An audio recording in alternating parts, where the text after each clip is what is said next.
पूरे जंगल में ये अफवाह थी कि रानू चिड़िया ने बुलबुल के छोटे छोटे बच्चों को चोरी कर लिया है। बुलबुल के रोने की आवाज तो पूरे जंगल में गूंज रही थी। मिठू महाराज के सैनिक रानू चिड़िया को ढूंढ रहे थे। बुलबुल अपने घर में बैठी रो रही थी और काफी पक्षी उसके पास जमा थे। चिड़िया चिड़िया ने ऐसा क्यों किया? मेरे बच्चों को अपने पीठ पर बिठाकर ले गई।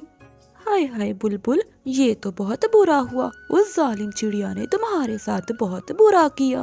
तुम्हारे छोटे छोटे बच्चों को उसने किसी चील को दे दिया होगा। अब तक तो वो चील तुम्हारे बच्चों को खा गई होगी। गोरी, ऐसा ना कहो, मेरा दिल फट जाएगा। मेरे छोटे छोटे बच्चे, मेरे बच्चों का क्या कसूर था? मैं माफ नहीं करूँगी चिड़िया को, मैं माफ नहीं करूँगी। चिड़िया को फांसी की सजा होनी चाहिए, उसे जरूर फांसी की सजा होनी चाहिए। बुलबुल, तुम ऐसा क्यों कह रही हो? ऐसा ना कहो, चिड़िया को फांसी की सजा नहीं होनी चाहिए। वो मेरी बहुत अच्छी दोस्त है। मुझे नहीं लगता कि चिड़िया ऐसा काम कर सकती है। हो ना हो, इसके पीछे जरूर कोई कारण होगा। तुम सब्र करो। अरे अरे मिट्ठू, बुलबुल तो पहले ही गम में है और तुम चिड़िया की तारीफें कर रहे हो। तुम्हें शर्म नहीं आती? बहुत बुरे हो तुम, चले जाओ यहाँ से। देखो देखो बुलबुल, कैसे ये तुम्हारे बच्चों की कातिल का साथ दे रहा है। मिट्ठू तोता गोरी को देखते हुए चुप हो जाता है। थोड़ी ही देर में वो वहाँ से चला जाता है। जहाँ जंगल के सभी पक्षी रानू चिड़िया को दोषी मान रहे थे, वहीं मिट्ठू तोता ये मानने को तैयार नहीं था कि रानू चिड़िया ने बुलबुल के बच्चों को चील के हवाले किया होगा। अब मिट्ठू तोता भी जंगल में रानू चिड़िया को ढूंढने लगा था ताकि सच्चाई का पता चल सके। तभी मिट्ठू तोते को एक गुफा के बाहर बच्चों के हंसने की आवाजें आ रही थीं। मिट्ठू तोता डरते हुए उस गुफा के अंदर जाता है, परंतु सामने तो रानू चिड़िया और बुलबुल के बच्चे थे। ये सब देखकर मिट्ठू तोता हैरान हो जाता है। रानू बहन, तुम बुलबुल के बच्चों को यहाँ क्यों लेकर आई हो? जंगल के सभी पक्षी तुम्हारी जान के दुश्मन बने बैठे हैं। मिट्ठू भाई, आप परेशान ना हो, मैं आपको बताती हूँ। कल रात मैं सो रही थी कि मेरे दरवाजे पर जोर जोर से दस्तक हुई। जब मैंने डरते हुए दरवाजा खोला तो सामने गोरी कौवी और कालू कौवा था। गोरी ने मुझसे कहा कि जालिम चील बुलबुल के बच्चों को मार डालेगी और मैं नहीं चाहती थी कि बुलबुल के बच्चों को कुछ हो। तुम तो जानते हो बुलबुल कितनी अच्छी है। बस इसी कारण मैं बच्चों को लेकर यहाँ आ गई ताकि कोई भी बुलबुल के बच्चों को मार न सके और बुलबुल के बच्चे सुरक्षित रहें। पता नहीं रानू, तुम इतनी भोली क्यों हो? अब मुझे गोरी और कालू का सारा खेल समझ आ गया है। मिट्ठू तोता ये जानता था कि गोरी कौवी और कालू कौवा रानू चिड़िया को जंगल से निकालने के लिए ये कोशिशें हमेशा से करते रहे हैं। रानू बहन, तुम मेरे साथ चलो। जंगल के सभी पक्षी तुम्हें मारना चाहते हैं ना? सबको यही लग रहा है कि तुमने बुलबुल के बच्चों को चील को दे दिया है, और ये इसीलिए लग रहा है कि वो दुष्ट कौवे तुम्हारे खिलाफ भड़का रहे हैं सभी को। रानू चिड़िया मिट्ठू तोते के कहने पर खुद ही बुलबुल के घर चली जाती है। बुलबुल ने जब अपने बच्चे देखे तो उसकी जान में जान आ गई, मगर रानू चिड़िया को देखते ही उसे गुस्सा आ गया। मेरे बच्चों, मेरे पास आ जाओ। रानू, मुझे तुमसे ये उम्मीद नहीं थी। तुमने मेरे बच्चों को किडनैप किया। अब मैं तुम्हें छोड़ूंगी नहीं, तुम्हें फांसी की सजा दिलवाऊंगी। तोते, तुम्हें कहाँ से मिले मेरे बच्चे? फिर बुलबुल के बच्चे सारी बात अपनी माँ को बताते हैं कि रानू ने उनका कितना ध्यान रखा। बुलबुल को सारी बात पता चल जाती है और वो रानू चिड़िया से माफी मांगती है। रानू बहन, मुझे माफ कर दो, मैं गोरी और कालू की बातों में आ गई। मुझे लगा कि तुमने मेरे बच्चों को चील के हवाले कर दिया है। बस इसी कारण मैं तो तुम्हें फांसी देने का कह रही थी, परंतु मिट्ठू तोता ठीक कह रहा था, तुम ऐसी नहीं हो। कोई बात नहीं बुलबुल, मगर दूसरों की बातों में आकर अपनों से लड़ाई नहीं करते। तुम तो जानती हो गोरी और कालू मुझसे कितनी नफरत करते हैं और मुझे इस जंगल से निकालने के लिए वो दोनों कुछ भी कर सकते हैं। आप फिर भी उनकी बातों में आ गई, मगर जो होना था वो हो गया। अब आप चिंता न करें, अब आपके बच्चे सुरक्षित आपके पास हैं। दूसरी ओर रानू चिड़िया के खिलाफ साजिश करने पर मिट्ठू महाराज गोरी कौवी और कालू कौवे को सजा देते हैं और उन्हें लंबे अरसे के लिए जेल में डाल दिया जाता है।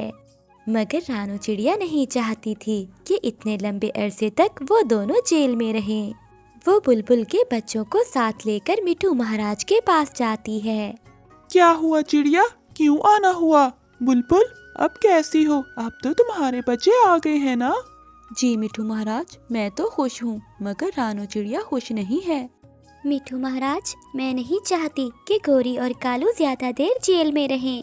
तुम्हारी बात ठीक है रानो, मगर अगर तोता तुम्हारी सच्चाई बाहर न लाता तो बेकसूर जंगल का कोई पक्षी भी तुम्हें मार देता।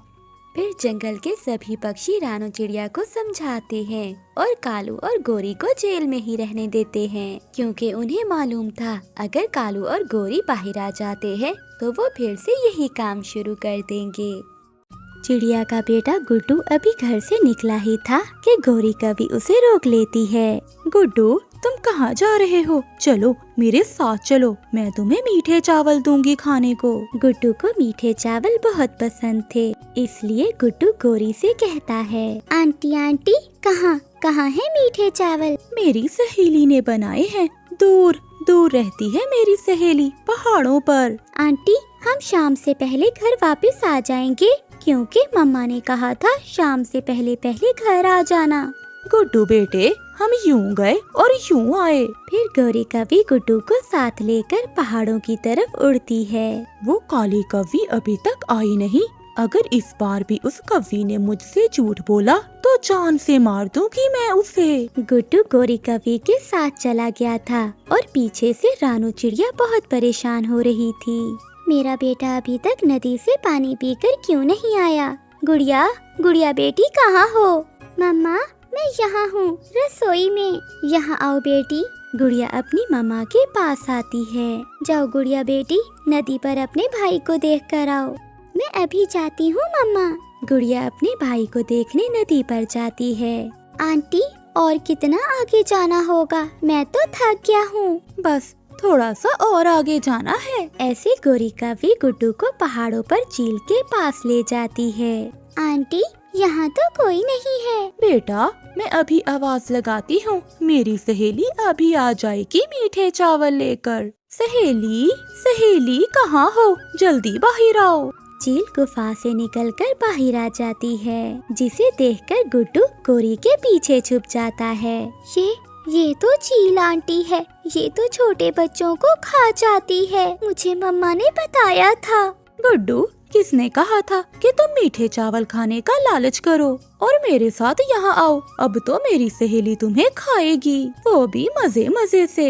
यहाँ आओ छोटे चिड़िया के बच्चे, अब मुझसे भूख बर्दाश्त नहीं हो रही। गुड़िया अपने भाई को नदी पर देखती है और घने जंगल में। तोते अंकल, मेरा भाई गुड्डू नहीं मिल रहा, क्या आपने उसे देखा है? हाँ, तुम्हारा भाई अभी अभी गोरी कौवी के साथ पहाड़ों की ओर जा रहा था। ये सुनकर गुड़िया डर जाती है। वो बहुत तेजी से पहाड़ों की तरफ जाती है। चील दी, अब मैं जाती हूँ, मैंने अपना काम कर दिया, अब आपकी बारी है। फिर गोरी कौवी वहाँ से चली जाती है और चील गुड्डू को अपने पंजों में दबोच लेती है। गुड्डू रोने लग जाता है। मुझे छोड़ दे, मुझे अपनी मम्मा के पास जाना है। अगर तुमने अपनी मम्मा का कहना माना होता तो आज तुम मेरे भोजन न बनते, छोटी चिड़िया के बच्चे। पीछे से गुड़िया भी आ जाती है। रुको रुको चील आंटी, मेरे भैया को मत खाना, अगर आप इसे खाएंगी तो आप भी मर जाएंगी। ये सुनकर चील हैरान हो जाती है। मैं कैसे मर जाऊंगी? चील आंटी, मेरे भाई को बहुत खतरनाक बीमारी है, इसका मांस बहुत जहरीला है, इसलिए तो मैं आपको बताने आई हूँ। भला मेरा भाई ठीक होता तो मैं अपनी जान क्यों खतरे में डालती? मैं तो आपको बचाने आई हूँ यहाँ। ये सुनकर गुड्डू भी सब समझ जाता है। गुड़िया बहन, तुम जाओ यहाँ से, मैं अपनी बीमारी से मुक्ति पाना चाहता हूँ, मुझे मर जाने दो, मैं जीना नहीं चाहता। चील आंटी, गोरी आंटी आपको मारना चाहती हैं। वो चाहती थी कि आप मेरे भाई को खाकर मर जाओ। उसे सब मालूम है कि मेरा भाई बहुत बीमार है। उस काली कौवे की इतनी हिम्मत, मैं उसे छोड़ूंगी नहीं। गोरी कौवी एक पेड़ की डाल पर बैठी कालू कौवे को सब बता रही थी। कालू, मेरी सहेली बहुत खुश हुई है चिड़िया के बच्चे को देखकर। अब देखना, मेरी सहेली मुझे बड़ा इनाम देगी। पीछे से चील आकर गोरी कौवी को पकड़ लेती है। कालू कौवा तो डर का मारा वहाँ से भाग जाता है। मैं तुझे देती हूँ बड़ा इनाम, तू मुझे मारना चाहती थी। फिर चील गोरी कौवी की पिटाई शुरू कर देती है। गोरी कौवी खूब पिटती है। चील दी, मुझे इतना मार तो लिया, मगर बताएं तो सही कि हुआ क्या है। चुप चुप कर जा, बड़ी चालाक बनती है, तुझे सब पता है। फिर गोरी कौवी भी वहाँ से भाग जाती है। गुड़िया अपने भाई गुड्डू को लेकर सुरक्षित अपने घर पहुँच जाती है। ऐसे गुड़िया अपनी बुद्धि से अपने भाई को बचा लेती है। प्यारे दोस्तों, इस कहानी को लाइक, चैनल को सब्सक्राइब और अपने दोस्तों के साथ शेयर करना मत भूलिएगा। आपका धन्यवाद। गोरी कौवी बहुत शरारती थी। वो हर समय कोई ना कोई शरारत करती रहती। ठंड का मौसम था। गोरी का पड़ोसी कबूतर अपने घोंसले में बैठा हुआ था और दूसरे पेड़ पर गोरी कौवी अपने घोंसले में बैठी हुई थी। गंदी आँखों वाला, अब चला भी जा, सुबह से बैठा मुझे ऐसे घूरे जा रहा है। थोड़ी ही देर बाद कबूतर नदी से पानी पीने जाता है। गोरी कौवी जल्दी से उठती है और कबूतर के घोंसले में बाल्टी पानी की डाल देती है। अब आएगा मजा। गोरी कौवी कबूतर का घोंसला गीला करके जल्दी से वहाँ से जाकर अपने घोंसले में बैठ जाती है। अरे ये क्या, मेरा घोंसला कैसे गीला हो गया? ये शरारत किसने की होगी? फिर कबूतर अपनी पड़ोसन गोरी कौवी के पास जाता है। गोरी, किसी ने मेरे घोंसले में पानी गिरा दिया है, क्या तुमने किसी को देखा है? हाँ कबूतर भैया, मेरे सुंदर भैया, तोते भैया, जैसे ही तुम गए तुम्हारे घोंसले के पास मिट्ठू तोता आया था। ये तो मुझे नहीं मालूम कि क्या किया उसने वहाँ। मैंने तो उसे जाते हुए देखा था। तो ये शरारत उस मोटे नाक वाले मिट्ठू की है, मैं अभी जाकर देखता हूँ उसे। कुछ सोचे बिना कबूतर मिट्ठू के घोंसले की तरफ जाता है। कर लो, अब सोने का नाटक कर लो, मोटी चूंच वाले तोते। यार कबूतर, तुम्हें क्या हुआ है? पागल हो गए हो क्या? तुमने मेरे घोंसले में पानी गिराया है, बताओ तुमने ऐसा क्यों किया? जाओ जाओ, अपना काम करो, मैं तो अपने घोंसले में सो रहा था। मैं पूछ रहा हूँ तुमने ऐसा क्यों किया? मैंने कुछ नहीं किया, तुम झूठ बोल रहे हो। इसी बात पर दोनों में लड़ाई हो जाती है। दोनों एक दूसरे को खूब मारते हैं। गोरी कौवी वहीं थोड़ी दूर बैठी उन दोनों का तमाशा देख रही थी। कबूतरों, और मारो इस मोटे चूंच वाले को, कल इसने मुझे अपना अमरूद भी नहीं दिया था। रोता हुआ मिट्ठू रानो चिड़िया के पास जाता है। चिड़िया चिड़िया, मुझे मारा है, मुझे उस गंदी आँखों वाले कबूतर ने मारा है। वो क्यों मिट्ठू? वो कहता है कि मैंने उसका घोंसला गीला किया है, पर मैं तो वहाँ गया ही नहीं। ये शरारत जरूर किसी और पक्षी ने की होगी और नाम लगाया होगा तुम्हारा। तुम चिंता ना करो मिट्ठू, वो जो भी होगा जरूर सामने आ जाएगा। ऐसे ही कुछ दिन गुजर जाते हैं। एक दिन गोरी कौवी बुलबुल के घोंसले की तरफ जाती है और गोरी कौवी बुलबुल के एक अंडे को तोड़कर पी जाती है। फिर गोरी कौवी वहाँ से भाग जाती है। जब बुलबुल अपने घोंसले में आती है तो रोने लग जाती है। मेरा अंडा कहाँ गया? अभी थोड़ी देर पहले तो मेरा अंडा मेरे घोंसले में ही था। रोती हुई बुलबुल गोरी कौवी के पास जाती है। गोरी बहन, मेरा अंडा मेरे घोंसले में नहीं है। बुलबुल, वो छोटी चिड़िया अभी थोड़ी देर पहले तुम्हारे घोंसले में बैठी हुई थी, वही ले गई होगी। परंतु रानो चिड़िया मेरे अंडे का क्या करेगी? क्या करना है, ऑमलेट बना कर देगी अपने बेटे को। तुम जाओ और उससे जाकर पूछो। बुलबुल चिड़िया के पास जाती है। रानो चिड़िया अपने बेटे के लिए ऑमलेट बना रही थी। पकड़ी गई, तुम्हारी चोरी पकड़ी गई, लाओ मेरा अंडा मुझे वापस दो। क्या हुआ बुलबुल बहन, ये अंडा तो मेरी मुर्गी का है। बुलबुल बहन, मैं आपका अंडा क्यों लेकर आऊंगी? मुझे गौरी बहन ने सब बता दिया है। तुम ये अंडा मेरे घोंसले से ही चुरा कर लाई हो। तो ये गौरी कवि है जो सबको लड़ा रही है, उसे सबक तो सिखाना ही होगा। छोटी चिड़िया, मेरा अंडा मुझे वापस कर दो। लो बुलबुल बहन, अगर तुम्हें लग रहा है कि ये अंडा तुम्हारा है तो तुम ये अंडा ले जाओ।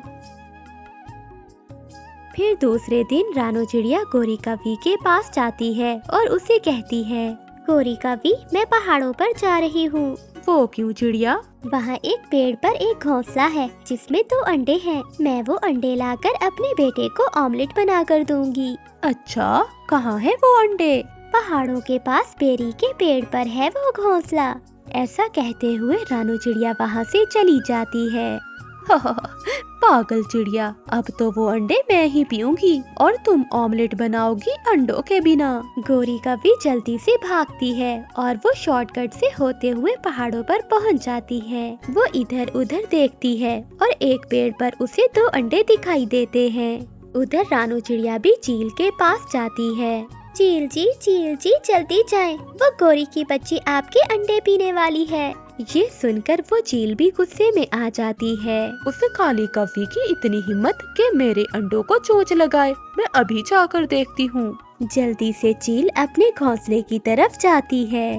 गौरी कवि चील के घोंसले में बैठी अंडा पीने का सोच रही थी कि पीछे से बड़ी चील आकर गौरी कवि को मारने लगती है। छोड़ो छोड़ो चील, मुझे इस अंडे का चिड़िया ने बताया था। पीछे से रानो चिड़िया भी आ जाती है।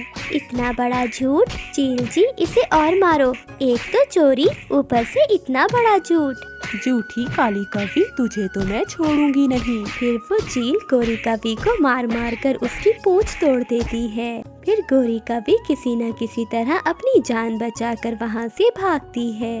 वो तो भागते हुए दूसरे जंगल ही जाकर रुकती है। शायद अब भी गौरी कवि सुधर जाए। प्यारे दोस्तों, इस कहानी को लाइक करना मत भूलना। आपका धन्यवाद।